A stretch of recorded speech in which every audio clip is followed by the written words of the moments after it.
call Art Business Workshops. My name's Patrick. I've been running the marketing department here at Art Storefronts for going on like 6 years now. And let's get into the agenda for today. So what we normally do is we start with sort of like a high level who we are, what we do type of a demo, explain, hopefully articulate to answer all those questions like who the heck is Art Storefronts, what do they do? I run 3 of these a week, and the session I did on Wednesday was a really good one. I felt like I did a much better job than I normally do. So we're going to play that video. It's going to be a little weird because you're going to see me change outfits all of a sudden and then, a few other faces, but I promise it was a really good presentation. It's better than I'm going to do right now. So I'd rather give you the better one. And then what we'll do afterwards is awesome remarks on the other side. And then we will open it up for Q&A, your questions. And I literally want questions about anything. Yes, you can ask anything about us, pricing, marketing, print on demand, markups, any of those types of questions. But also really encourage you to let me know where you are in your business. What are you struggling with? What are you trying to do for 21? What are your goals? Do you have questions about what you could be doing, what you should be doing? I literally talk. I'm not kidding. I don't think it's hyperbole. I don't think there's another human being alive that in a week in, week out basis talks to more artists and photographers. And you couple that with the fact that we've got 4,700 customers and I get to see their data. So I know what works. Without tooting my own horn, I think I really do have some good insight. And whether you become a customer or not, I think I can help. I'm not kidding. I've seen it all. Seen a lot. So love to hear what's going on in your business. What are you struggling on? What do you think you should be doing? Have you never sold anything before? Are you picking up steam, kicking butt? Did your offline revenue sources go kaput with this lovely pandemic that we're living through? Love to talk about any and all of that. So April, go ahead and start the video, and then I will see you guys. It'll go like 20 minutes, and then I'll see you on the other side. But it's a good demo. This is the homepage I'm talking about that we just recently redid, and I think it does a really good job articulating sort of who we are, what we do at a very high level. And if you scroll down the page, there's a bunch of videos and me explaining a whole bunch of things, everything that we do from top to bottom. But our tagline, which states everything that you need to start, run, and grow a successful art business, really does sum up what we do. We get pigeonholed as they're a website company. They're a website company. And yes, we do offer websites, but it is a tiny, tiny portion of what we do. Ultimately, we learned a couple of years ago, the hard way, by the way, if we are going to grow and be successful as a business, Art Storefronts, that is 100% dependent, surprise this one, but on how successful our customers are, on how much art and photography our customers are selling on a yearly basis. And so when you look at that as the problem that we're solving, it becomes so much more than a website, because a website is not enough. But still, we're going to talk about the website. I'm going to get into the other layers as we go down. So it does indeed all start with the website. I will pull one up because it'll make it more interactive. And, anyone that's been attempting to sell art or photography for any period of time, I'll use Bono today, they know one thing conclusively: selling art in an e-commerce capacity digitally online is not like selling other items. It's not like selling swim fins or ladies' handbags or electric scooters or bicycles or anything else, right? Buying art, okay, and buying art online is A, an extremely visual process, and B, an extremely friction-filled process. And what do I mean by friction? I mean, friction is all of the various different things, okay, that will prevent a visitor to your website from turning into a buyer, okay? And so really, everything that we do with our software is attempt to solve for this friction, okay? To solve for the friction, to solve for how important the visual aspects are towards selling art and photography online. And, it's never any one feature. It's all of the features working together. It can be little things like when you select a media type, which is canvas, it changes to a canvas, a gallery wrapped canvas. Most people don't even know what a canvas is. And so we've developed special videos that show the differences, the nuances in the real world, what an actual canvas print looks like, what's going to show up at their house, what are the high points of this one, is canvas different than metal? Oops, I missed a click on that. And so you can see what a metal print looks like and how it's sitting flat, eventually how it's hanging up, all the nuances, the intricacies, because it is such a visual process buying art. We have a feature called the wall preview, which allows you to cycle through various different room types. Again, such a visual process buying art. Not only can you circle through the different room types, and yes, you can add your own room type images in. We use some generic ones by design. and you can size pieces up and down, see what it's going to look like. Do I need a 36 by 49? Is that too big? Do I instead want a 28 by 38? We're making it easier for your potential customer to get to a buying decision. What if they want to, their walls aren't white, right? What if they're this ugly color? Or there's something a little bit darker? Is the piece going to look good with this color, right? Because again, buying art is just such an incredibly visual process. Another feature that everybody likes to talk about that we get a lot of plaudits for is we have this feature, artist and excuse me, mute that, called live preview with AR, okay? And what this is this allows somebody to come to your website with their telephone, can be iPhone or Android. You can see the phones here on the right-hand side. And without downloading any apps, they can just use their phone, their camera, and press one button on your website that says live preview. And what this is going to do, it's going to take the camera on their phone, okay, which is going to show the real room, the real wall, where the art will potentially go. And then it takes your piece in augmented reality and it projects it onto the wall. And you're able to move it around with your finger. You're able to size it up, size it down, take screenshots. And so is it going to look great in the room? What size do I need to get, right? And so again, this is attempting to solve for the visual friction of, I don't know if it's going to work in my room. I don't know what it's going to look like, right? It's just getting them one step closer to a buying decision, removing the friction from the process. And, I've been doing e-commerce marketing, digital marketing my entire life. Everyone loves to gravitate towards the wall preview or the live preview with AR. But the reality is when you do this for any period of time, it's not about one individual feature. It's about all the features working in conjunction, and you never know which one's going to end up, if we think of a sports analogy, like a basketball team, it's how many players you have on the court that can contribute, right, to eventually scoring that basket. And so it's why we do the demo process. We have literally hundreds and hundreds of features, all to remove the friction, all to help you get better at selling art and photography online. And when you request one of these things, our outreach team will reach out, have a conversation with you, and schedule it. It goes like an hour and 10 minutes, and we just go through feature after feature after feature. So it's not about any one of them. It's about all of them working in conjunction. Independent of that, let's keep working down the page. So we also have a ton of back-end software. It turns out running an art photography business, there's a ton of individual little nuance and things that can slow you down, okay? Things like uploading an image and how many images do you have to upload to your webpage for all the various different media sizes and types you have. It's very helpful to be able to just upload one, have all the sizes auto-populate for you and tell you exactly what you can sell. Things like markups. How do you set markups? Can you do it globally? Can you do it per media type, right? And so no one likes to talk about the back end features, but we have a slew of those as well, all there to make your life easier, to give you time back, okay? Let's talk about our fulfillment. And we love talking about this. This is in our company DNA pretty significantly, but I'll pull up a website. So we're on Bill Stidham's site. Or I should probably start here, actually. So we are integrated. Well, let me start here. You can have it any which way you like. If you're an artist that just does originals and you get orders, obviously you're going to be responsible for fulfilling the originals because you have them. If you're an artist that has a local printer or a photographer that has a local printer, you really like using your printer, you can use your printer. The orders come in, you send the order to your printer. We call that self-fulfillment, no problem. What we recommend our customers do, though, is integrate with one of our print partners, and I'll get into the reasons why. But we've got Graphic Dimensions on the East Coast. We've got Bay Photo on the West Coast. We've got Print Partner for our customers in Canada. And then we just recently integrated with a company called Guten that handles the merchandise. And I'll get into that in a second. How does it work? You sign up, you get your site set up, which usually takes 14 days or less. You click a button. It says, I want to integrate with this print partner. An order comes into the website. The printer gets paid, you get paid, the order gets printed, the order gets boxed, your logo goes on the side of the box, boom, it ships to the customer. You touch absolutely nothing.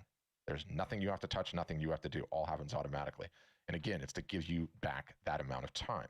And, no one has time in today's day and age to be dealing with the admin, okay? Any time that you spend on the admin, by which I mean sending the order to your local printer, checking on the proof, sending tracking numbers, did it ship, any of that correspondence, all of that, if you're spending your time on that, is time you are not spending on your biggest problem, which is your marketing.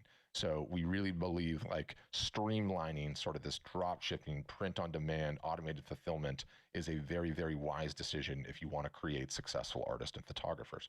Now, just recently, this was probably like a month before Christmas, maybe, we integrated with a company called Guten. And what it allows our customers to do is sell merchandise of a myriad of different kinds.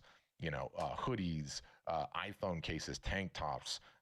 They can come in, adjust the image exactly how they want to see it. Maybe they want to tilt it depending on what case it is, and get iPhone cases and a number of different other items. We've got throw pillows and I clicked out of it, and coffee mugs, and we're adding more and more and more and more of these. And on the subject of merch, we realize, again, if you go back to our original mission, why we exist, we need to create a set of circumstances, a set of conditions such that the artist, the photographer can make and grow as successful a business as they want. And so some artists look at this merch and they're like, they turn their noses up at it and like, that's not fine art. Why would I ever want to do that? Some are like, I'm all in, I love it. We don't care.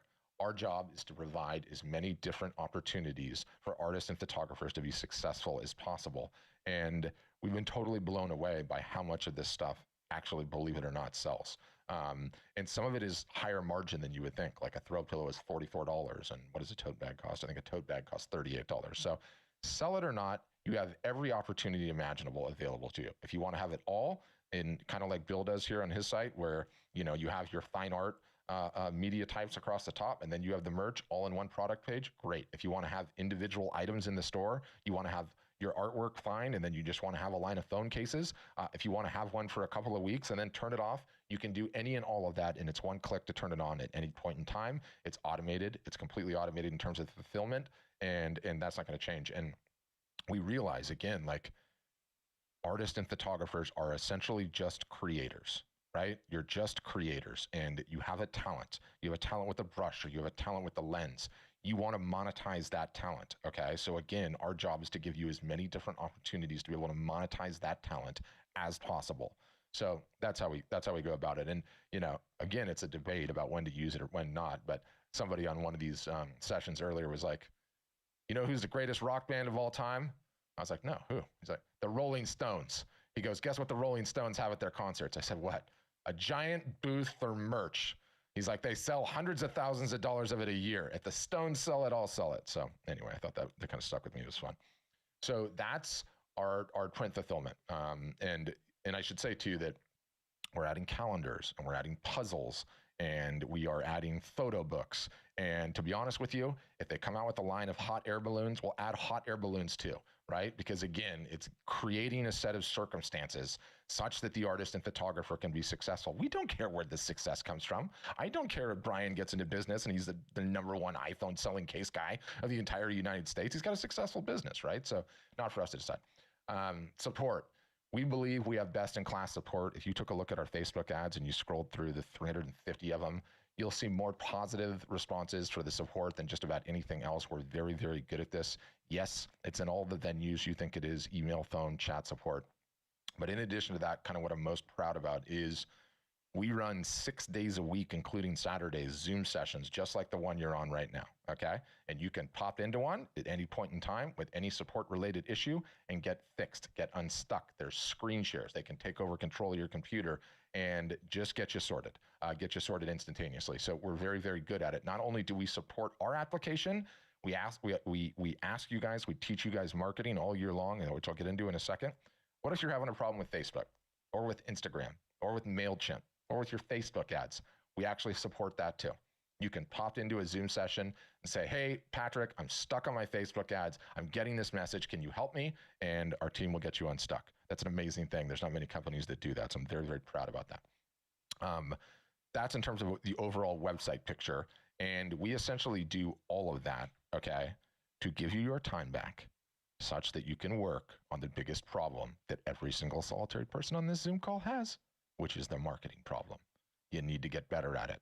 And let me tell you, I've got 4,700 customers, and there's only one universal truth about every one of them, right? Every niche imaginable, every subject matter, all over this country and others, every one of them has a marketing problem. The person that just past $500,000 a year in sales has a marketing problem. They want to grow that business, they have a marketing problem. The person that just is getting started, sold their first piece, they have a marketing problem, and everybody in between, right? It is the biggest problem. And so, we want to create successful customers. We realize we need to teach artists and photographers how to market. And so how did we solve for that particular problem? We created collectively what might as well be called the Art Business University. That's how we look at it, because I'm not sure there's a better term to explain it. One, we have the best digital education that exists in terms of selling art and photography online, full stop. I'm hang my hat on this. We have detailed documentation that we call playbooks on every marketing facet imaginable.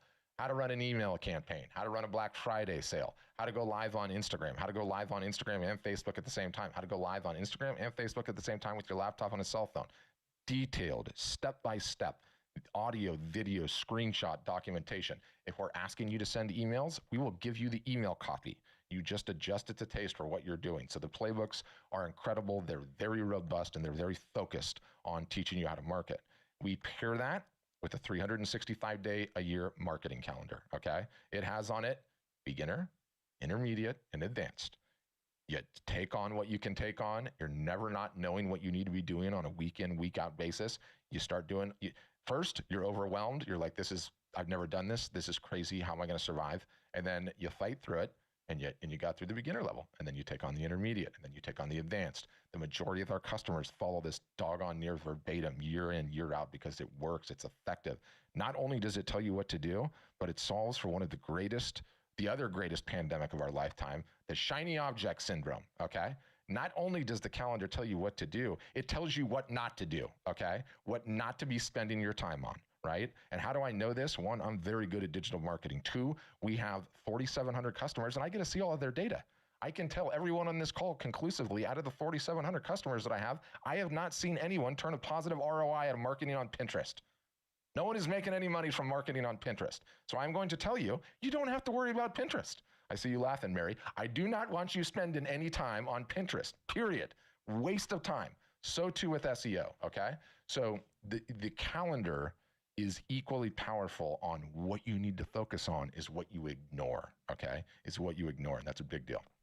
Number 3 of the Art Business University is what we call office hours, okay? We take the entire customer base, we split it into 3. Until you sell $2,000 directly on your website, you're in the traction group. And after you sold $2,000 on your website, you're in the ramping group. After you sold a much higher revenue threshold that we don't publish, you get in the advanced group, which we call growth. We hold week in, week out, every single solitary week, and we took 1 week off for New Year's, but essentially 48, 49 weeks a year. Zoom calls like this. You come on a weekly basis. It's either me or members of my team. We go over the playbooks. We go over the calendars. We talk about wins. How somebody landed an interior decorator and sold $35,000 worth. They're going to come on and tell their story. Not only are they going to come on and tell their story, they're going to say, here's the email that did it. Here's the copy. Here's the Facebook post. And you can go and look at that stuff, right? And you're learning in concert with your peers. Digital online education is not enough. Okay. If you look at the stats out there, I don't care who it is, Kajabi or Masterclass or lynda.com, 30% of the people that buy those courses actually finish them. So we can't just have digital education. We have to have in-person teaching sessions, and everyone knows how to Zoom now. It's our new reality. So those sessions, which we started like, I think 2 weeks, 3 weeks ahead of the pandemic, have been the single solitary biggest fundamental change to our business we've ever had. If before the pandemic, I had 100 customers, and I told those 100 customers via email, guys, Black Friday's coming. You got to get going on your sale. Here's the playbook, right? And then I recorded a podcast episode, and I was like, we're going to do this. 35 out of the 100 would take action. After these video sessions where I'm able to go through things, people are able to ask their questions, raise their hands, get unstuck, learn your peers. I have 75 people taking action on that sale, and it's fundamentally changing the business. It is making our customers more successful, more accountable, actually staying focused. Like, look, you guys are all solopreneurs for the most part. I mean, we could pull this entire group, and not a lot of you guys have a big team. You don't have an office behind you where you're yelling at an intern to help you out. You are a solopreneur, okay? You know, myself, the CEO, we've been entrepreneurs our entire life. I know it's a roller coaster. I know there's highs and the lows. When you're on those lows, you need a kick in the pants, right? You need to be lifted up sometimes, and that's what these Zoom sessions do too, which is incredible. We follow it up with a Facebook group that is highly curated. Okay. There's no trolls. There's no nonsense in there, right? You've seen some of the other groups out there online and how ridiculous it gets in those things.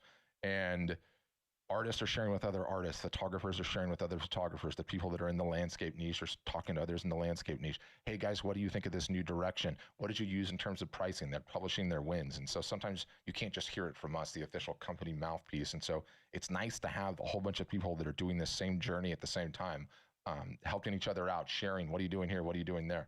So that collectively is the Art Business University. And it's like a college. I mean, it really is. And the difference is you pay your tuition, you come in, and there's no graduates because the learning never stops, right? And in addition to that, it never will stop. In today's digital marketing landscape, the goalposts are just constantly moving, right? Like so quickly, you feel like you just learned something and it moves over here. So we keep you up to date with all of that. As a final, about 6 months ago, or maybe 5 months ago now, we started an in-house marketing agency. And it's an in-house marketing agency that only does one thing. It helps artists and photographers sell more art online and off. And we believe already, as of current today's date, it's the biggest sole-focused art and photography marketing agency in the world. And that's not hyperbole. I've been asking on these calls, can someone name me an agency that specializes only in helping artists and photographers sell their work? I haven't found one. No one's ever put one in the chat for me, especially not a big one. Why? Because my aforementioned point, selling art and photography is not like selling swim thins or ladies' handbags or scooters. It's hard, right? It's really hard. And we're good at it because we've been working at it for a long time. Also, I get upset, right? Because I look at all of you guys as like, you own a McDonald's, right? And if you owned a McDonald's, you have to know how to do the ordering. You have to know how to clean the floors. You have to know how to open the building. You have to know how to operate the drive-through window. You have to be able to flip burgers and fries and do all of that and do the ordering, right? Like it's your business. You need to understand those things. But at the same time, I'm not naive in the sense that 80% of our customers still have full-time jobs or in some capacity. Maybe they're service-based photographers and they're trying to sell their fine art. So I get it. You need to be able to have the ability. If you don't have the time to do the marketing and you have the resources, you need a la carte things that you can jump off the shelf. Hey guys, I need my Instagram profile tuned up. I need my Facebook page tuned up. I need to help with a sales campaign. You need to be able to do that sometimes. In addition to things like we'll completely build your website for you. You don't want to do that. You hate building websites. Your fears in life, in order, are death, taxes, and building another website. I get that. I get that, right? So you can drop your images in a folder. Tell us to build the site, we'll build the site for you, okay? We'll manage your Facebook ads, okay? We will manage all of your social posting. And again, it goes back to the top premise. Like, our job is to create successful customers. And so we looked at it 6 months ago and it's like, we need to have an agency. And then some people are like, well, I want to do it myself. Fantastic. Our job is to have the best DIY product, do it yourself, learn, come on the sessions, and then also have an agency where you can pay. And again, it's a la carte or it's, up to almost full service. And the amazing thing about it is, I've been doing marketing a long time, right? What do all marketers love? A case study. Oh, we love a case study, right? With the sexy data about this huge win, and we publish it on social media and we use it for lead generation. So totally did that all the time. Okay, guilty. And if you lose, you don't publish it, right? You wait till you hit a winner and do all that. But it used to be, I would go and run a case study with a customer, and I'd have limited bandwidth to do that, and then we would build the playbooks. Well, guess what I have now? I've got agency staff. I've got one guy that all he does all day long is spruce up Instagram pages for artists and photographers. He did 65 of them last week, or probably 65 last month. So imagine the learnings that we're getting. What happens is the learnings are going right back into the playbooks, and then they're coming onto the Zoom sessions and they're teaching, and we've got a little flywheel going on, right? We've got a little artist and photographer education flywheel. So it doesn't matter if you ever order a single solitary service from the agency, and we don't even care if the agency ever makes any money, in all honesty, because all it does is just improves the product, makes more successful customers, and helps us grow. So we really, at the end of the day, are fundamentally a business that can be thought of as a rowboat, right? It takes our oar, your oar. We jump in the boat in the same time. And if we can get that thing rowing in the same direction, the faster we can get that going, the better everybody does. So that's Art Storefronts in a nutshell. That's my presentation. So weird to see yourself and then pop back. What happened to my pretty background? I'm gonna have to fix that up. Okay, so that is the demo at a high level. Oh wow, I don't even know what happened to my crazy background. I'll see if I can fix it in a second. I bet I can watch. So love to open it up. There we go. Love to open it up to your questions, should you have any. We do this like hand raise thing, and I don't mean the physical hand raise, although I will see that if your camera's on. But if you click the participants window, which is like the two little people at the bottom, there's a button down there where you can raise your hand. So you can get in to do live Q&A that way. Like I said, you can raise your hand. There's like the little chat thing at the bottom, and you can throw your questions in there and you can answer them. Don't feel like you have to turn your camera on if you don't want to turn your camera on. There's nothing I despise more than being on video, so I totally get that if you just want to do audio. And then there's a bunch of questions on social media too. And then I'm also, this is not normal, but I talked to Dave ahead of time, and he's gonna play some music for us with that guitar in the background a little bit later. So thanks, Dave. Really appreciate that. Really appreciate that. I'm just kidding. I'm ambushing you. But now that I have like more energy because I just didn't have to go through that whole thing, I can kind of get into a little bit of the rant. 2020, okay, as extraordinary as a year as it was, actually represented a perfect storm for art and photography sales. It's a whole bunch of things converging at once. And you can start at the top by saying, one, the economic circumstances were pretty good going into the pandemic, okay? Pandemic hits, everyone is on lockdown. Everyone is spending more time in their homes. Everyone is no longer going into work. People start fleeing the cities for bigger homes outside of the cities. Home sales through the roof. As a result, everything in the home decor segment absolutely exploded, of which art and photography went along for a huge ride. So you had all of that going on. It's like, in addition to that, depending on which wizard of smart you ask, e-commerce penetration, by which I mean the percentage of sales versus retail that took place in e-commerce, 10 years worth of normal growth got truncated down into like 3 weeks or 3 months, however you want to talk about it. And so you have e-commerce sales constituting normal behavior for a whole bunch of folks where it wasn't normal behavior before. So you have all of that going on, okay?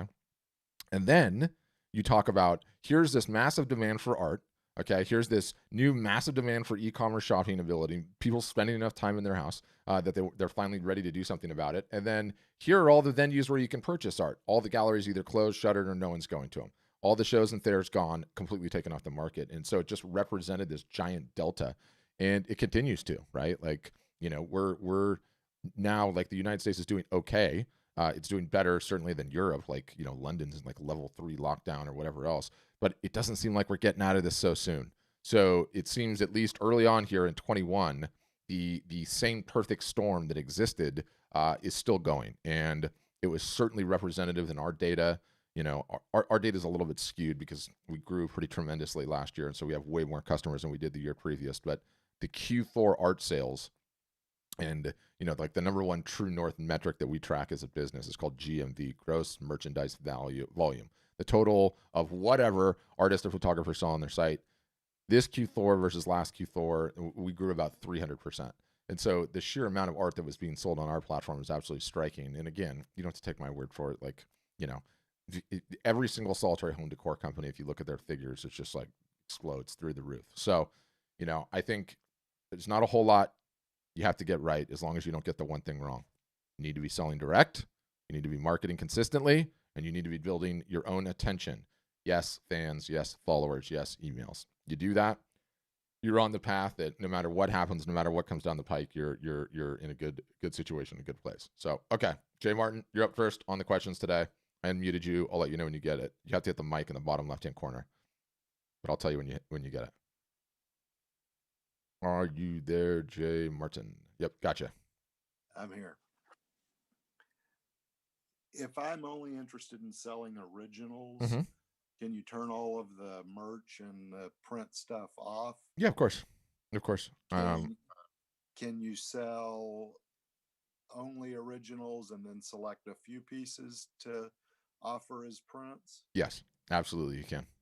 Although let me ask you, let me just get some clarification. Why do you want to only sell originals? I'm just really not interested in having everything available in print. I think it personally devalues the original.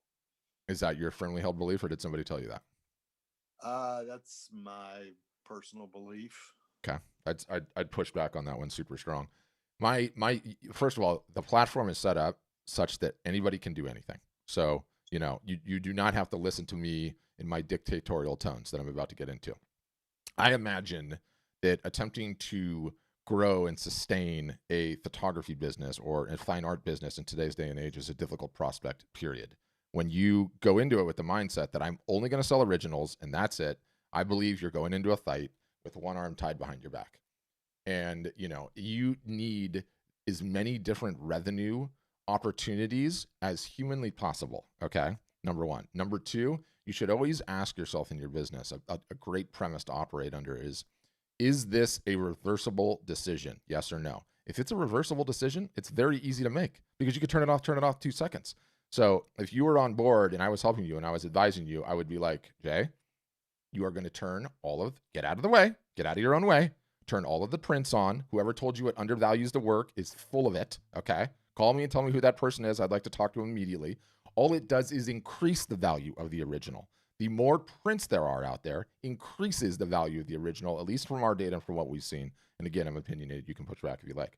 But, don't ever assume that you know better, okay, than the market. You have to let the market tell you. Like, go in and turn the metal on, turn the acrylic on, turn the canvas on, and leave it on for a month and see what happens. If you get a bunch of people that are upset and that are complaining, turn it off. It was a reversible decision. But if you start getting a bunch of sales because metal's the hottest selling medium, well, then you might be onto something, right? That's number one. Number two, when you just sell originals, you do not have the price point variability. Variability is the wrong word. You don't have the price point range that you need. And I got to get my pen to explain this. Where is it? There it is. Everyone on this call, every single solitary one of us, our followers follow into a bell curve, okay? Standard issued bell curve. This side of the bell curve, they don't have any money. They can't ever buy anything from you, but they will like and they'll comment and they'll share and they're wonderful human beings. We love them. Then lower middle class, upper middle class, and then upper class, right? Every single solitary one of our follower relationships follows in that capacity. And I see it time again. So when you just sell originals, what's your cheapest original cost, right? The cost to do business with you is extremely high. What is it? 500, 700, 800, 1200, whatever you're charging. You don't have any price points at the lower end of things. And so what you'll find is that there's a whole bunch of people that are following you once you start your marketing and they love what you're doing and they would love to purchase some of your art, but it's out of their price point. And so you're missing those sales. And when you zoom out a little bit and you get the perspective of how long you're going to be able to potentially have this business, and then you multiply that times what is the easiest customer to get? The one you already have, right? And so these purchases that start out small, okay, $150, maybe it's $50 with merch, maybe it's $300 for a nice print, that gets a customer in the door. You now have an email address, you have a wonderful relationship, they love you, they see you on their wall all day long, and guess what happens? 3 years from now, they get a bigger house, and then they're in the market for your original. But you stand a much harder chance at getting that customer to come back again if you didn't get them in the first place. So that's my analogy in terms of the one arm tied behind the back. But again, if it's a reversible decision, you can try it out and shut it right back off, right? Like, no one will know for the most part. Okay. Thank you. Yeah, you can see I get fired up on these things. I didn't mean to jump on you. Jay, before you go, just what is your starting price point in terms of your originals? Generally 1,000. See, it's high. It's not high like in the grand scheme of things, but I'm saying there's a whole lot of people that would love to buy something from you for less than $1,000 if you would just offer it. Yeah. Food for thought, right? Okay. Yeah. Right. Thanks. Okay, Aaron's asking, does your platform offer customer-facing shipping calculator at checkout? It's a good question. I don't even know if we offer that or not. I'm not sure, but the larger question is that we have absolutely no problem with customers ordering and worrying about shipping in the slightest. So I think it's a non-issue, Aaron, personally. We don't get any flack or feedback or your shipping's too expensive. I'm not going to order it. We don't get any of that kind of stuff. So that's what I would say. Drevin asks, what are good ways to build an audience on Instagram? Yeah, great question. Those are the types of things that we teach all year long in our art or office hours, I guess, which are our Zoom calls. But we have just a myriad of different techniques of things that you need to do. How to post, what to post, how to have story highlights, how to think about your stories, how to approach Facebook ads and Instagram ads, when is the right time to approach those. Most importantly, how to leverage Instagram, especially to have live art shows, to do live streaming, to talk about your process, to, if you're a photographer, you're walking to a location to go set up the tripod, really to do anything. Video is emerging as one of the greatest hacks ever in terms of marketing, because it's just so efficient to do it, to do absolutely everything. So I would say that's a big one. Yeah, huge one. Okay, Aaron's asking, I'm in Canada. Figuring out how to charge for shipping has been my biggest barrier this far. How do I know how much shipping to charge on originals when I have no way of knowing where the customer is? Okay, I'm going to pick on Erin because she's in the chat and I'm a tyrant and it's Friday and I'm in a good mood. Do you know what? Let's just list out our problems here, Erin, from top to bottom. Problem number one, okay? Selling the work. Now let's list out the rest of the problems, all insignificant. Hardest thing to do, sell the work. Least difficult thing to do, worry about the damn shipping. Take the order, Aaron. Hey, you know what? I've just started using this new shipper. I don't quite know what the rates are going to be yet, so let me just go find out what the rates are and I'll talk to you. But take the order, get the order. Everyone, this is a common thing, Aaron. Okay, and I've fallen into the trap myself plenty of times over my career. We like to set up all these little barriers that get in the way of the only damn thing that matters, right? The only thing that matters. And I love using the restaurant analogy, and it's a fantastic one, and it applies to the shipping. So I'll give it to you. Dave and I are cooks. We both want to start a restaurant. Do you know what I do? I'm like, okay, I'm going to have to come up with a name for the restaurant. I'm going to have to find a space. I'm going to have to come up with a business plan. I'm going to take business plan down to the bank. I'm going to have to get the loan. Then I'm going to get the lease, and then I'm going to put the sign outside, and then I'm going to get my menus all dialed in, and then I'm going to hire my wait staff, and then I'm going to open, right? And so there's all those problems to getting that restaurant. Dave is smarter than me. Dave goes down to Costco, buys a cart. He cooks for the weekend, pushes the cart into an office building and says, Dave's Tacos, let me know. And all of these people start coming down and buying the tacos. And now he knows he can go and start a restaurant. So the only thing that matters is the sales, okay? The only thing that matters is the sales. Period, full stop. And, you know, one of my best buddies, because I picked on you. No, I'm forgetting your name. Where oh, yeah, Aaron, because I picked on you. He's in Canada. He's in Quebec, in Laval. And he sells a tremendous amount. And I just did this live art show, a couple of them with him. And he sold 65 pieces, all originals, in these 2 live art shows. And he had to ship them all himself. I told him not to. I told him to get somebody from Craigslist to do it, but he created and shipped all of them himself. And I can give you his website, Aaron. I will send it to you, and you can send him a direct message because you guys both speak Canadian, and ask him personally, like, hey, what do you think about this shipping? But I can guarantee you, Aaron, you do not need to worry about it. Get the order. Once the order is done, everything else is so much easier, right? It's so much easier. You're climb the mountain first. Don't worry about how thick the jacket needs to be. All right. So that was that question. And I'm not kidding you. I'll send you his contact. You send him a direct message. His name's Matthew Locke, a very nice guy. What is the price to have a website with art storefronts? Linda asks. So we are essentially like a website company, in the sense that we have a monthly fee, and then we're very much not like a website company because we have an art business university. So the way that we charge is that you pay. Oh, good. So April put in the chat the basement show I ran with him. With Matthew Locke. The way we do things is you pay a tuition to get into the Art Business University. It's one time, never ends, no graduates, constantly learning, marketing help, all the support, all the bells and whistles, everything else, and then you pay them monthly. And the cheapest plan to get in, I believe, was like $1,000 down and $49 a month, something along those lines. So you have to. That's why we do the demo process. I don't even know all the ins and outs of the pricing. They're adjusting things, they're doing things. When you request a demo, someone from our outreach team calls you. You get a 10, 15-minute call. Ask all the questions about everything that I don't know about. And then if you like what you hear, then you schedule the demo, which goes an hour. They're not pushy, and they will never call you again if you're like, it's not for me. So that's how that whole thing goes. Oh, Aaron's pushing back. Touche. I'm going to come back to that, Aaron. I'm going to come back to that. Okay.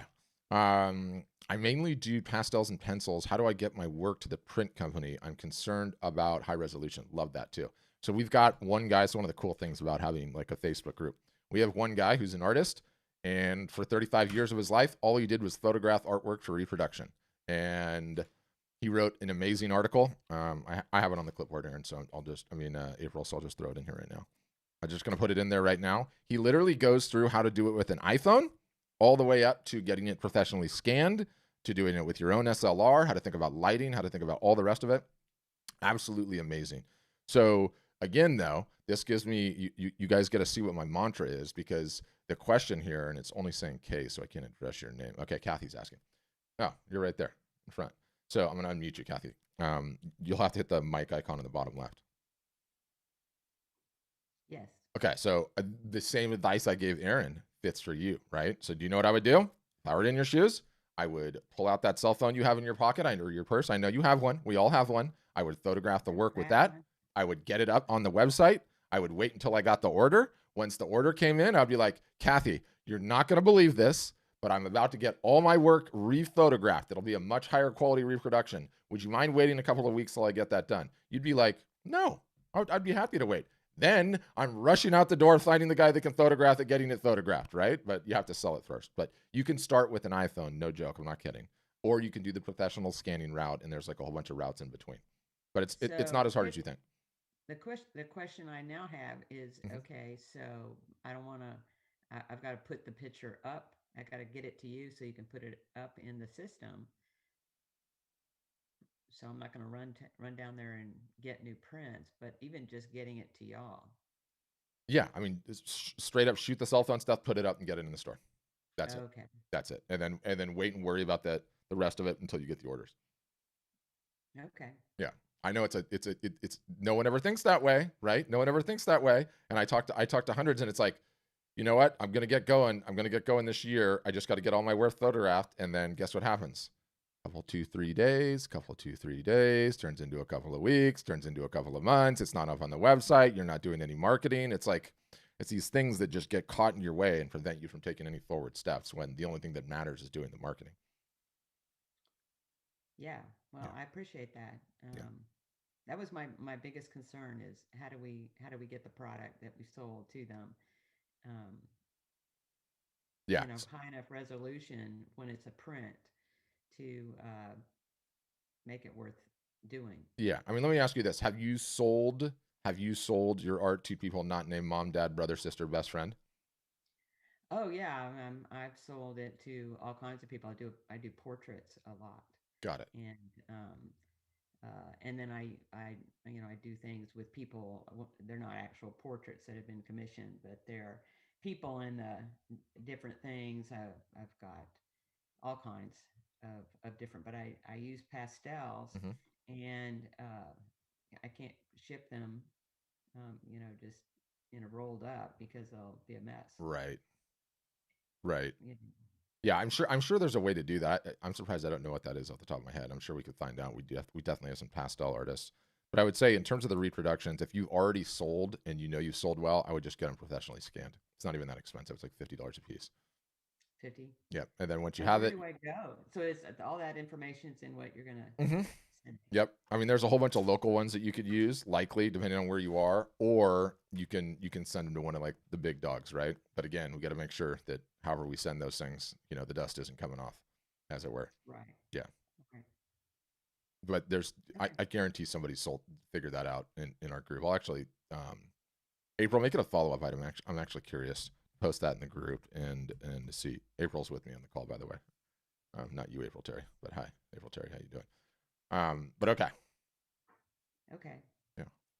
But you should, especially if you sold them all. If everyone always asks me the question, when am I ready to take the next step? When am I ready to get going? And then the first response is, have you sold the art to people not named mom, dad, brother, sister, best friend? Because they would do anything for you, right? But if you sold your work for strangers, then you're ready. Then you don't have a does the market want my product problem. You have a marketing problem. And so you come in and you join everyone else that has a marketing problem, because that problem never goes away. That's the ball game. Yeah, that's totally the ball game. Good? Yeah. Awesome, Kathy. Okay, I'm going to mute you, and I'm going to go back to, okay, Aaron's back. Valid points. However, if the customer is in, say, Germany, and the piece is valued at $288, and the shipping to get that item there is $130, I can't eat the cost. Thanks for the entry to Matthew. So awesome. Okay. Awesome number 2, Aaron. Okay. Matthew, At the end of that last basement sale, again, I told him not to do the shipping. He doesn't listen. Sold multiple pieces to Canada, multiple pieces to the United States, multiple to Europe, multiple to South America, and multiple to Asia. And so what happens is that the expectation, Aaron, is when someone from overseas buys work from a North American based artist, trust me, they don't think it's Amazon. Okay. They don't think they're going to get free shipping and it's going to be there in 48 hours. It's not the way it works. And trust me, they know that. Everything that they buy from the States in that capacity in one facet or another is going to come with a shipping headache. So you're not going to have to eat the shipping. You just let people know, I will get back to you on shipping after you've taken the credit card. Huge after on the credit card, because once you're committed, the shipping is just the shipping, right? And it can just become a negotiation point too. Like, hey, thanks for the order. The shipping's $100. Tell you what, I'll eat $50. You eat $50. You good with that? Great. Done. So trust me, it's not a problem, and it is especially not a problem until you get that order. Get that order first, and then worry about it. Right? Do not let that get in your head and start stressing you out, because then you're just not going to take any forward steps forward. That was redundant, but you get the point. Okay, I'm just gonna unmute you, April, because you're right there. You have a professional. Just tell me. You got it. Yeah. Hi, can you hear me? Yeah, I gotcha.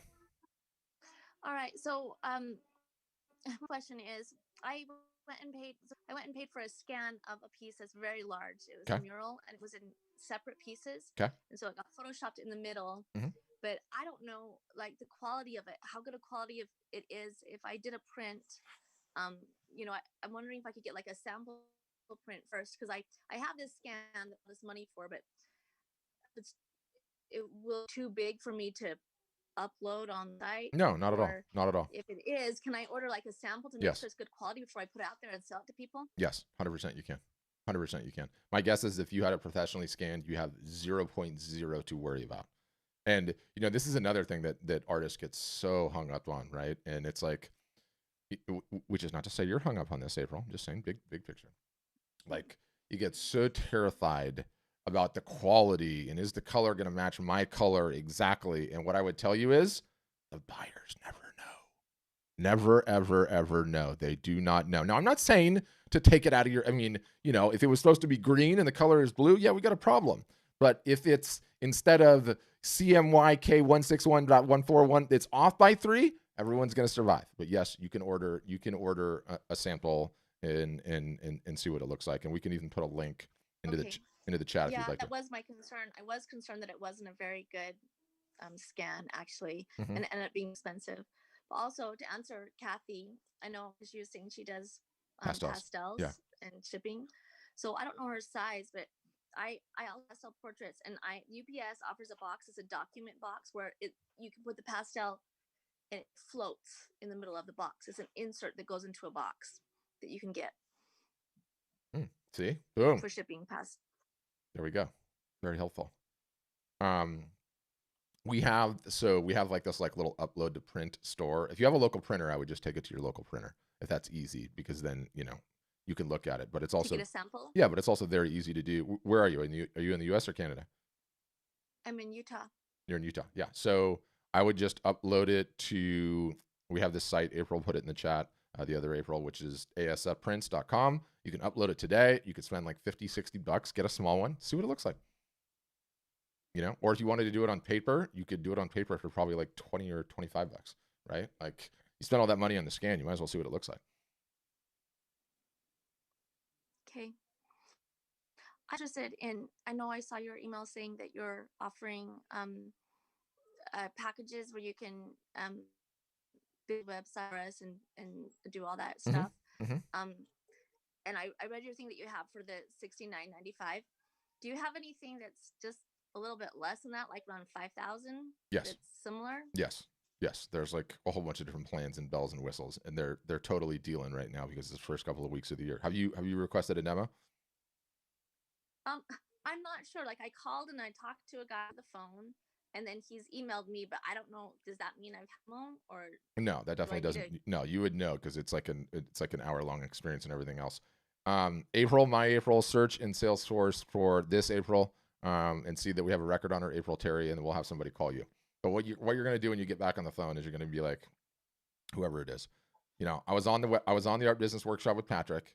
I told him I do not want to build my site. You guys are going to do it, and I want a good deal. Start there.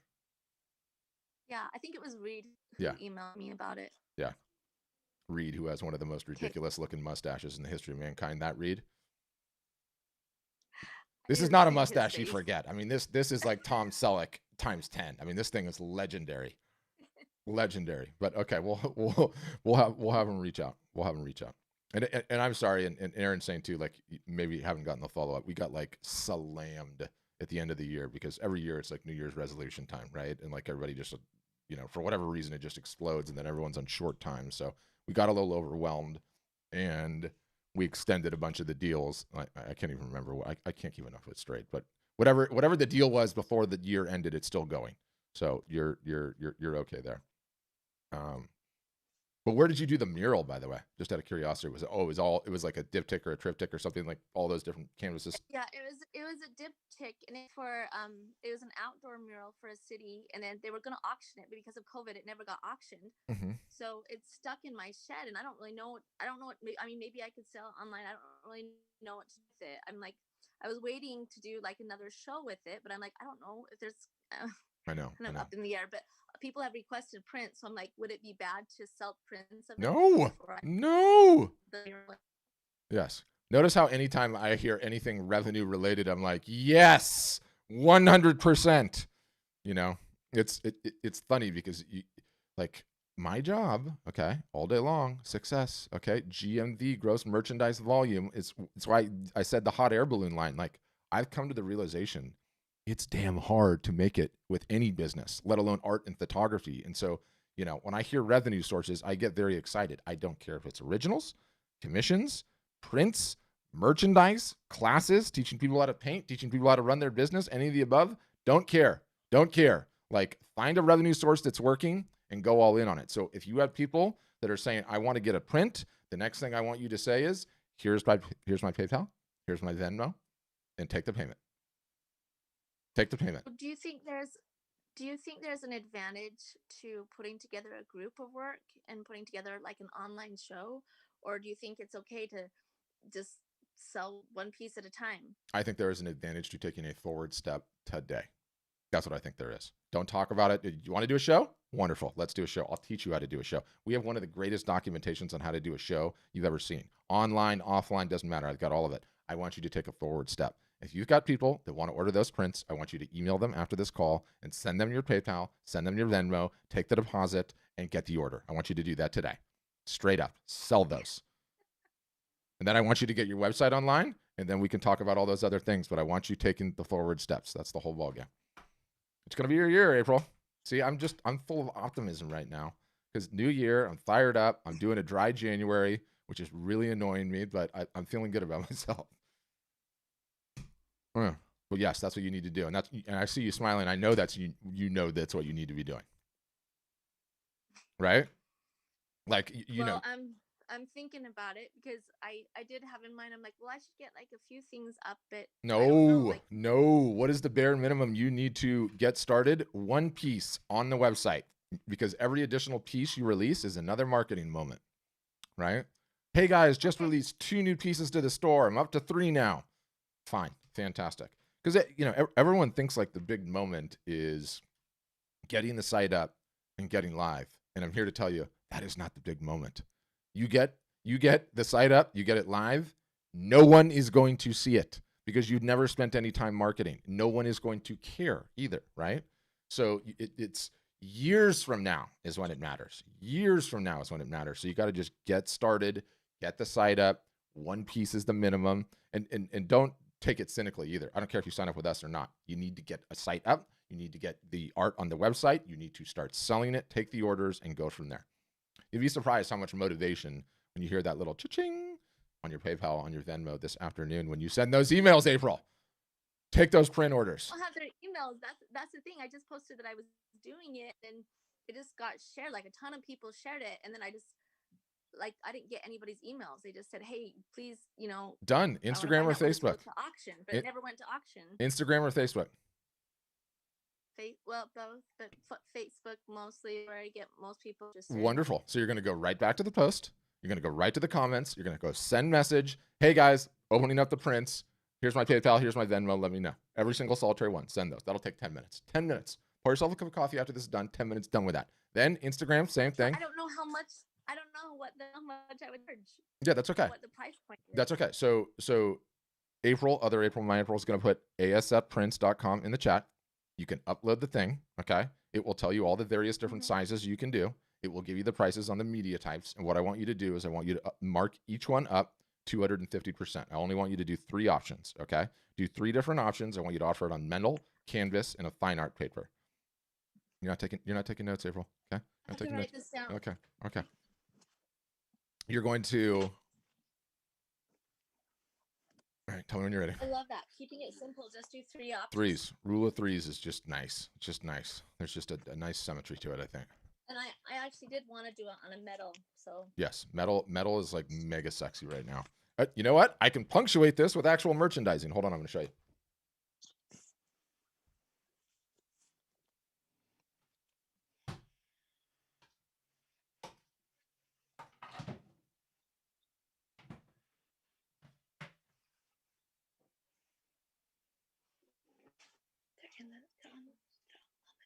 All right, I'm back. Sorry for the dead air.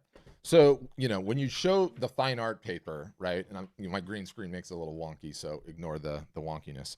When you show paper, it's kind of hard to show it. So this one's framed. You don't necessarily need to get it framed. It could just be the paper. But you show the paper, and this is why I love ordering small samples, by the way, because you could post a video on Facebook and do your merchandising and be like, okay, guys, I got a ton of demand. This is your next post. I got a ton of demand for the mural, and it was going to be on auction because everyone likes a story.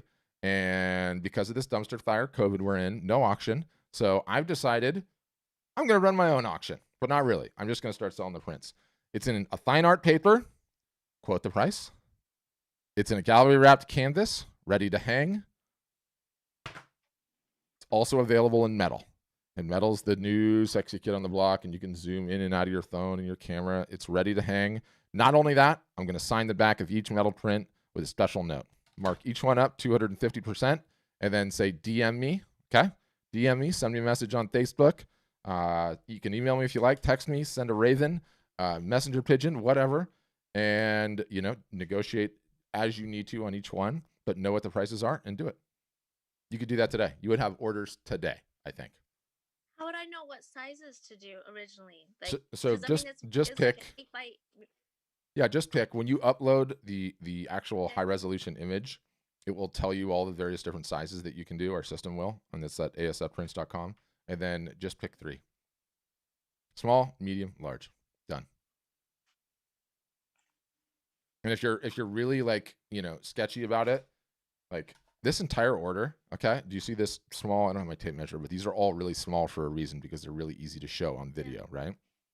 I think you can order all 3 of these for probably like $70 or $80, right? And so you could have 3 of them where you can sit here and show and talk about like the differences between each one and like what's great about it. I have a whole stack over here, acrylic. Yeah. So you mentioned that I would say, oh, I'll sign the metal one on the back, but so I thought that they'd ship them directly to the buyer. Yeah, they do. You're saying for me just to order them and then myself? Yeah, I mean, I normally just use that as part of my rant. You're right. It would be shipped directly to the buyer. But, if you wanted to do like, here's the metal one. For this, what I normally charge is so-and-so. But just because I'm trying to get this business launched, I'm going to sign the back of each one and send it to you. And then raise the price like another 250%. That's what I do. Not kidding either. People love signed stuff. Easy. Done. April, I just gave you the whole playbook. Yes. Okay. So you have my email because Lord knows we email more than anyone alive. I know you guys are all on the email list. I'm sorry. Just I don't have control of it anymore. It's its own wild beast. I want an email, April, telling me how it went and send me the Facebook post when it drops. Okay. All right. But that is a very, very good sign. Those are what we call warm leads. When somebody tells you like, hey, I really want to print, like, give me some examples, right? Or let me know when it becomes available. Like, huge opportunity there. Huge opportunity. Yes, I was concerned that if I sold them, then I'm like, how am I going to get a buyer for the actual mural if if everyone can just buy a cheaper option, you know? Because all Like, that, if I wanted to that's sell the that's what Jay was saying earlier. Like all the prints do is increase the value of the original. Like some of our most successful artists will sell 1,000 prints before they sell the original, and they don't even offer the original. Okay, they just sell prints and they let everyone do that, and then boom, you hit them with the original price, $75,000, $50,000. I mean, she's a big deal, so she can do that. But you hit them really, really high with the original price. It only helps. Trust me, it only helps. And every single solitary collector that can afford an expensive original, once they see all that activity going down, they're like, ooh, there's demand in this thing. I want to own the one where there's only one. It's going to go on my wall and stroke my ego every day, right? That's what those guys, gals, that's kind of how they roll. It's part of the prestige, if you will.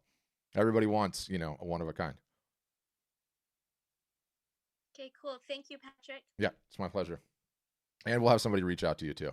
But I'm going to tell them not to call for 2 weeks until you get this entire thing done, April. Until you get it all done. Okay. All right. No, I muted you. Sorry. Okay.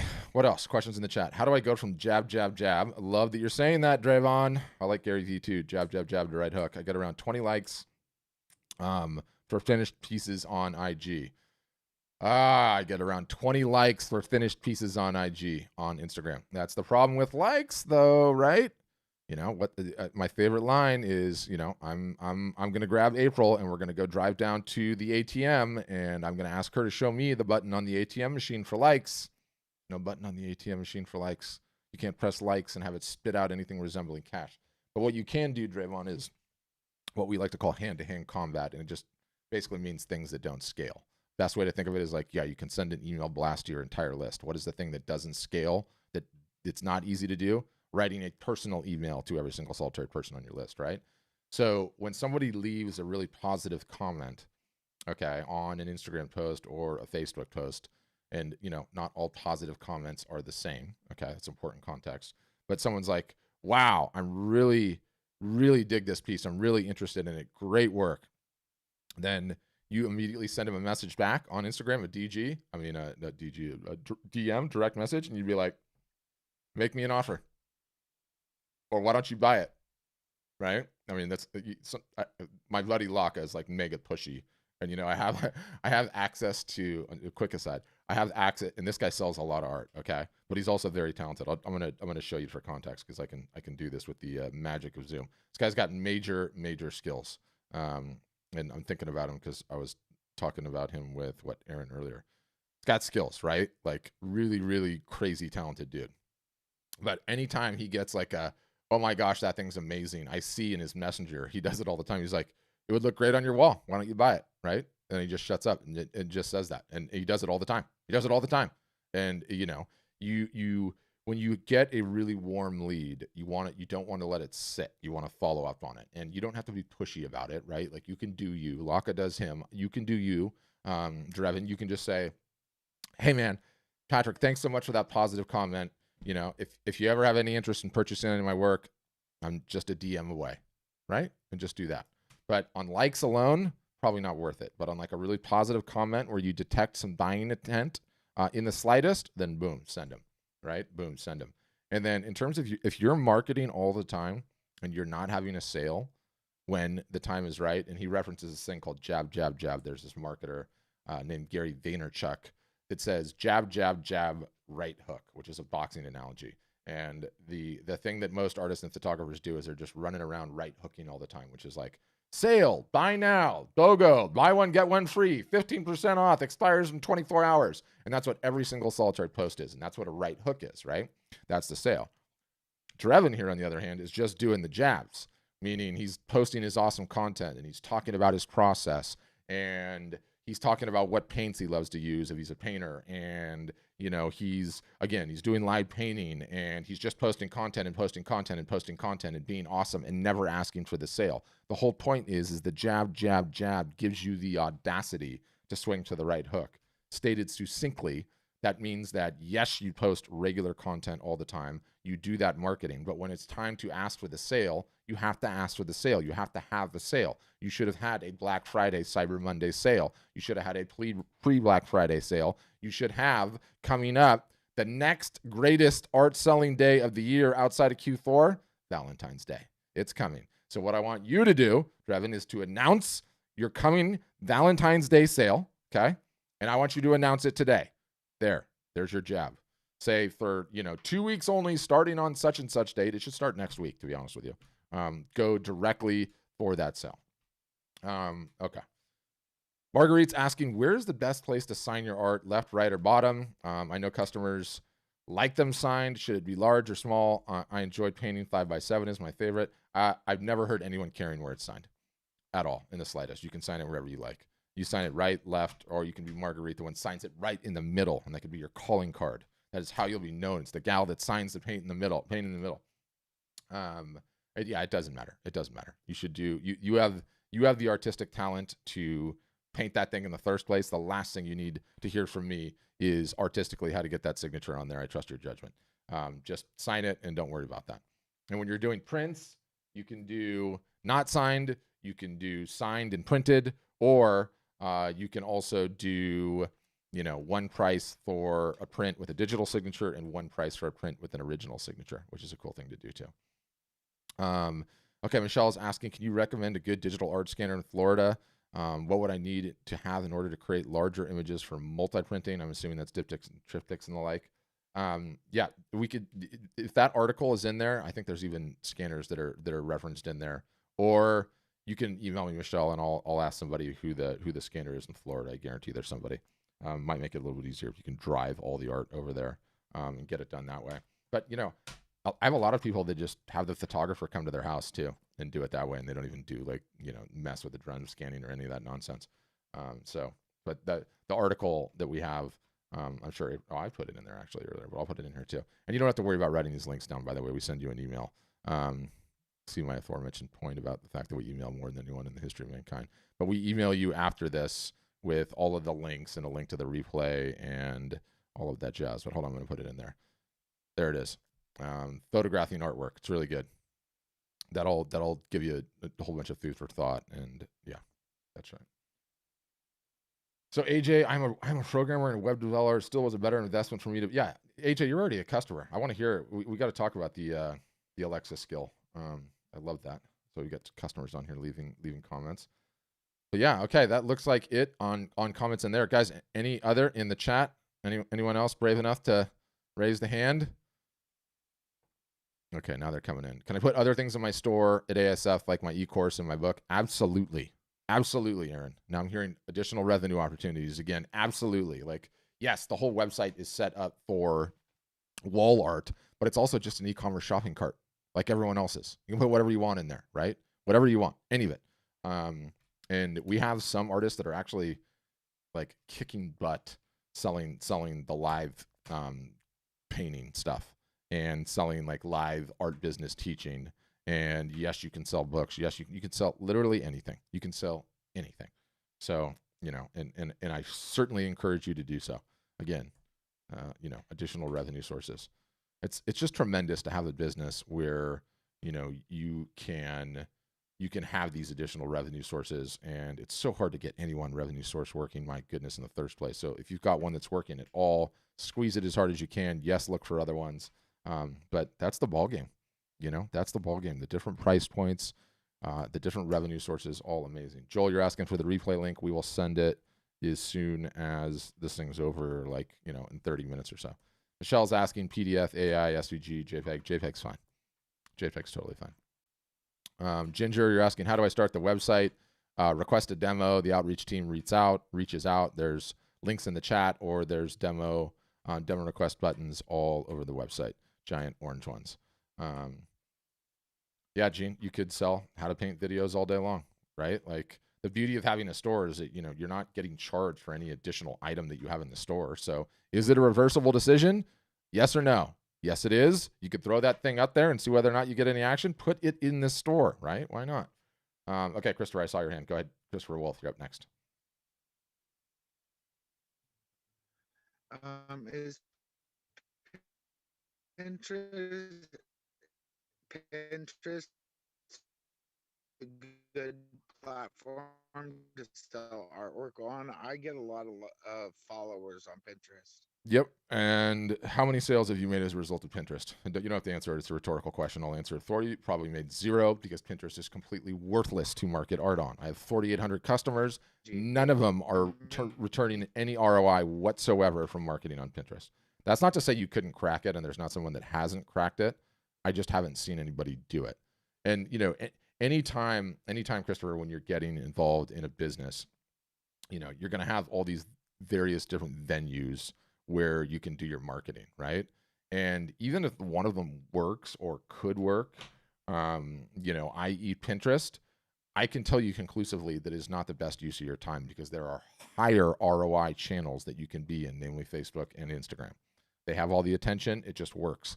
Pinterest, for whatever reason, the intent is just not there to buy. It's just not there to buy. I would love it if it was, because there's some aspects of that platform I really love. What I would do is I would constantly be telling my Pinterest fans and the people that are pinning my stuff and sending me messages, follow me on Instagram, follow me on Facebook, because you're much more likely to get a sale. So, you know, I love that you have some momentum there, but it's just, yeah, I just haven't seen anybody crack it, right? And that's sort of the benefit of, you know, being in a situation where you have the data on all these people, and it's like, you know, do we have a ton of artists selling over 500 grand a year and over 100 grand a year? No, but we have a pretty good clip. And I look at their data quite extensively, and then I compare it to other people's data. And if I don't see anything that jumps up at me, I tell you to stop. Like, do not do it. The ROI is not there. You do not need to waste a moment worrying about the SEO of your website. Let me just take that burden right off your shoulder. It's not going to sell any art for you. I know this conclusively, right? So, you know, being able to make those judgments is a huge benefit, I think, is the right way to say it, to what we would do. Like, you know, where you focus your marketing energy. So that's what I would say on that. Joel's asking, can you link another sales site like Etsy to the art storefront? Yeah, of course you could. I mean, good luck getting people off Etsy to come into your art storefront. Etsy's pretty good at, you know, keeping the attention that they own. And I'm not anti-Etsy. I'm not anti any online marketplace, period. If it's working and you're generating sales, fantastic. Do it. Run it. If you're not, it's probably a good idea to get your stuff off of it. But the reality is that, you know, you cannot put all of the proverbial eggs of your business in a basket where you do not control the rules. You do not control the rules at Saatchi. You do not control the rules at Redbubble, Fine Art America, Etsy, any of the rest of them. One algorithm change can take you from page 1 to page 60. You didn't do anything to cause it. You're gone. That revenue source is out, and you're left holding the bag, right? Like, if COVID taught us anything, when all of a sudden every single solitary offline revenue source is just gone, poof, and you're sitting there with nothing, that's scary. That's a black eye. You do not want to get a black eye twice. Whatever you're doing that's working third party, fantastic. That's a train. Keep it on the track if it's going well. But in addition to, not in lieu of, building your own business where you own your own attention and your own email list and your own collectors. And that's a problem with all the online art galleries, is like, even the customers you do get, you can't market to them. That's terrible. You know, that's just terrible. So that's what I'd say. All right, I feel like I was really ranting and raving there. Okay, here's another one. Does the playbook require need an email and or MailChimp thing? Yeah, you need MailChimp. You do. You're going to have somewhere to send your emails, so you can sign up for that. Good news is, early on, the MailChimp account is free until you get like over 500 subscribers, I think, or 1,000, something like that. But yeah, you know, the playbooks are just essentially digital guides on how to do it, how to run a sale, how to do email marketing, how to post to Facebook, how to run a live art show on Instagram, all of those various different things. Just do-it-yourself education, which is really, really good. Yes, Aaron, another email list management software will work. MailChimp is the only one that we integrate with natively currently, mostly because we don't have a lot of people that are using third-party ones. I mean, we have a couple people on like Constant Contact that have been there forever or whatever. But you can use those other ones that just won't integrate with your store natively. So it's, you know, we can get into the semantics on that. Good question from Sue. So you guys are really saving them all to the last minute and just dropping them on the chat on me. I like it. I'm affiliated with a gallery and wondering how this affects my collector relationships through the gallery. So I imagine the gallery is probably not doing as well for you as they have in years previous. But a gallery relationship is like anything else. It's just a relationship, right? And so if it's a very good revenue source, you can choose to treat the relationship one way. If it's a bad revenue source, well, then what are they doing for you anyway? So you sort of have to decide where you rank in that particular pecking order. And then, Someone's at front door. sorry, I've got this like thing that tells me when doorbell's ring. We have an article on this, on how to negotiate, how to approach it. April, will you put that in the chat, send it to Sue. But, especially given where we are now, where most of these galleries are closed, the ones that aren't getting the same level of foot traffic. They will be extremely understanding if you say, I want to start my own business and start marketing for my own site. If you have a really good relationship with them, still split everything with them 50-50. At least you get to keep the data and the information, right? There's like so many different ways you can play it. Yes. Okay.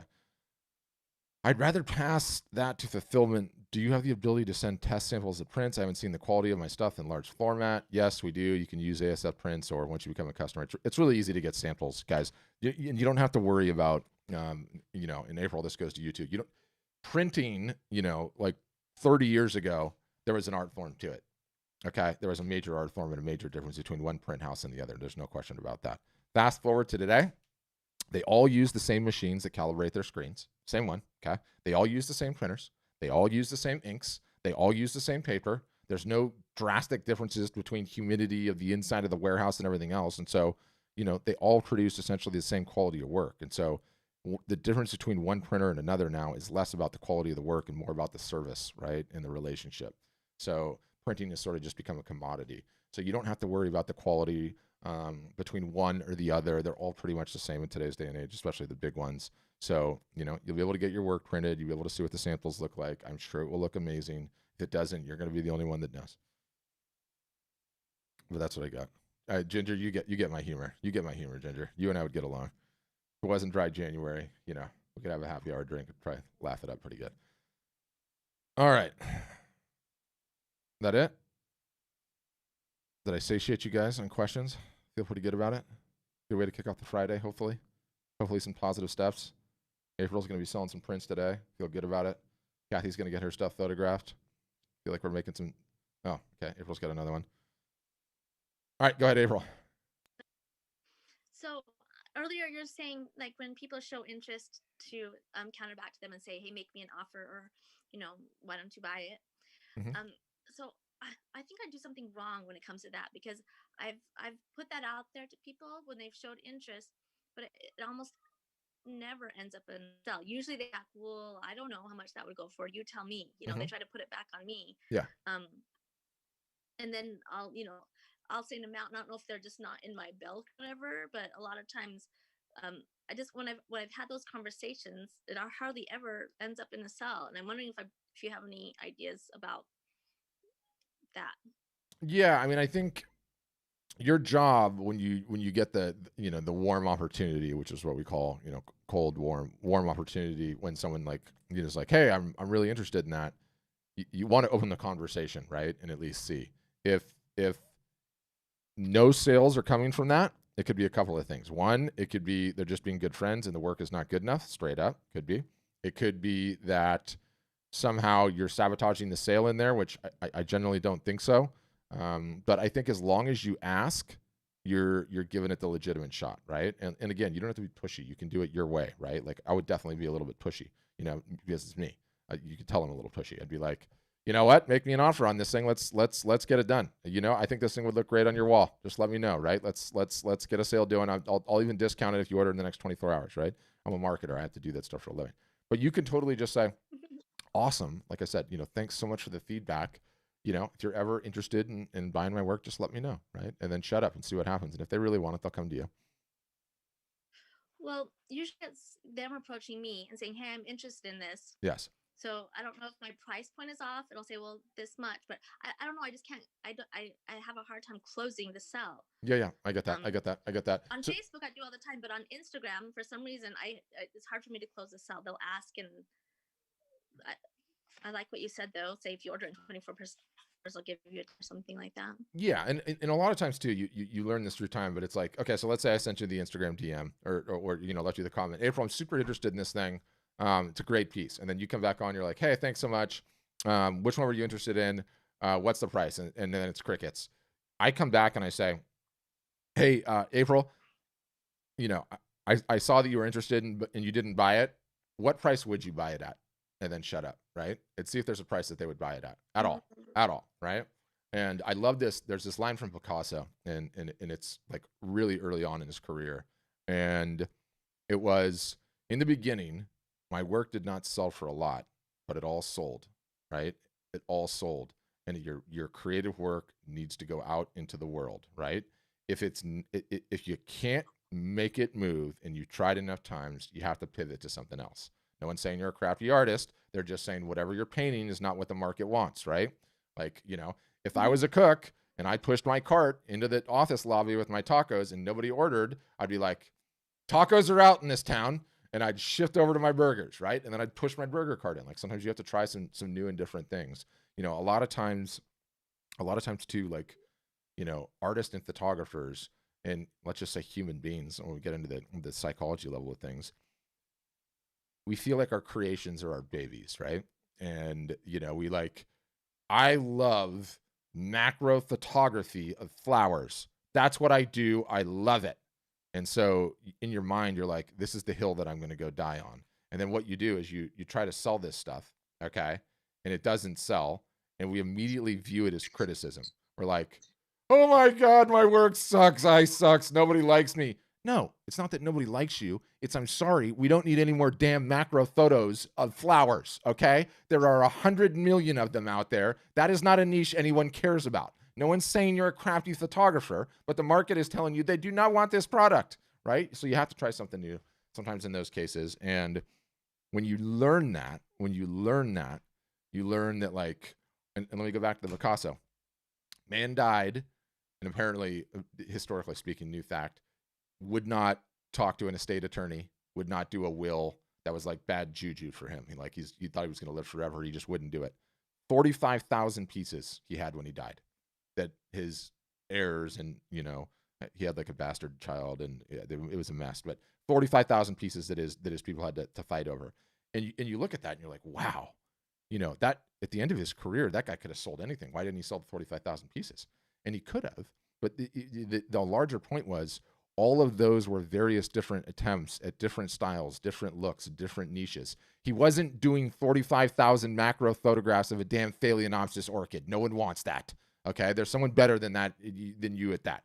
He was constantly shifting his styles and trying new things in a bunch. It was crickets when he tried to sell them, so he threw it in the pile on the back, and then he didn't let him, like, it wasn't a criticism of him or his talent or his style. He was trying something, right? So you've got to try new and different things. It's called pivoting.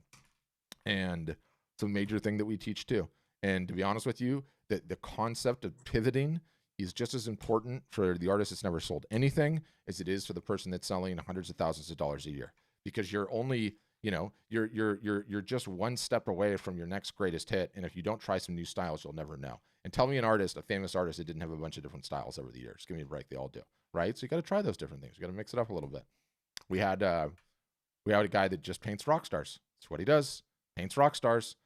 Well, pre-Christmas, he decided to paint Santa Claus. I don't know why he did it, but the Santa Claus was a damn home run, and he turned the merch on just at the right time, and you know what? I can show it. Do I have it? I can show it. This guy turned the merch on, okay, and we have this, like, little, like, Slack instant message channel that every new sale that comes in, I see it. And so I'm sitting here looking at this, in every sale that comes in, and we all look at it because we're trying to figure out, like, what's selling, what's moving. And hold on, let me get my screen share going here so you guys can see this. He turned the merch on, okay, and I'll show you. So you can see this guy, like, normally what he does. Let me just go to his store gallery. This is his thing. He, like, paints rock stars, and this is what he's done forever, and he's really good at it. It's hard to see how, like, amazing these things are in person. Relative to when they're on the site, but this is what he's done forever, and very, very successful doing it. Okay. Recently, as a result of the pivoting advice, he's starting expanding out his subject material. Okay. So there are some new ones in here, but this is the Santa. Okay. And I'm looking in the damn sales channel, and this is what's happening. For whatever reason, his followers love him. Okay. And all of a sudden they figured out, like, oh my gosh, I can have totally a unique, one-of-a-kind Christmas decoration. I will bring it out during Christmas, and then I'll put it back, and it will sit in my attic, and I'll probably get 10 years out of this thing. And the guy sold a tremendous amount of these, right? It was a straight pivot from his normal style. He tried something new, and now he's the Christmas decoration guy, right? So additional revenue source, we don't care where it comes from, but the pivot is important. It's super important. So yeah, that's what I got.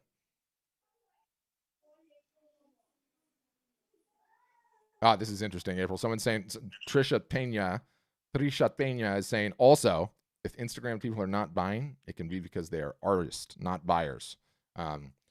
She's just making a point that, yes, like for whatever reason, all artists and photographers want to do is follow other artists and photographers. That is a known conundrum.